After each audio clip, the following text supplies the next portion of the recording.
হঠাৎ করেই আমাকে তোমার মনে পড়বে, খুব করে বুঝতে পারবে এই যে এত যত্ন, তোমার খোঁজ রাখার কেউ একজন ছিল, তোমার মন বুঝতে পারার মতো কেউ একজন ছিল। তখন তোমার মনে হবে আমার একজন মানুষ ছিল, যার শখের মানুষটা আমিই ছিলাম। একদিন তোমার সব হবে, তারপরেও তোমার বুকের ভেতরটা খাখা করবে। তখন তুমি বুঝতে পারবে কেউ একজন ছিল, যার শখের মানুষটা তুমিই ছিলে, কিন্তু তুমি মূল্য দাওনি কখনো। যেদিন একা রাতের ঘুম উধাও হবে, সেদিন বুঝবে কাছের মানুষ হারানো কেমন লাগে।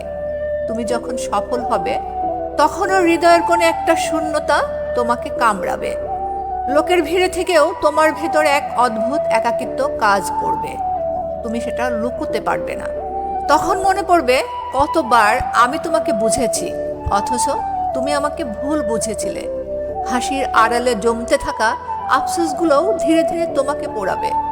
তখন তুমি খুঁজবে এমন একটা কাঁধ, যেখানে মাথা রেখে নিঃশ্বাস ফেলতে পারতে, যেটা আমার ছিল। তুমি বুঝবে ভালোবাসা কখনোই শুধু পাওয়া নয়, সেটা ধরে রাখারও দায়িত্ব ছিল তোমার। একদিন তোমার মনে হবে, যদি সময়টা একটু ধরে রাখতে পারতে, যদি আমাকে একটু সামলে নিতে পারতে। হারানো মানুষকে ফিরে পাওয়া যায় না, আর হারানো যত্ন ফিরে আসে না কখনোই। শেষে তুমি একাই বসে ভাববে, যাকে সবচেয়ে কম গুরুত্ব দিয়েছিলে, সেই মানুষটাই তোমাকে সবচেয়ে বেশি ভালোবেসেছিল।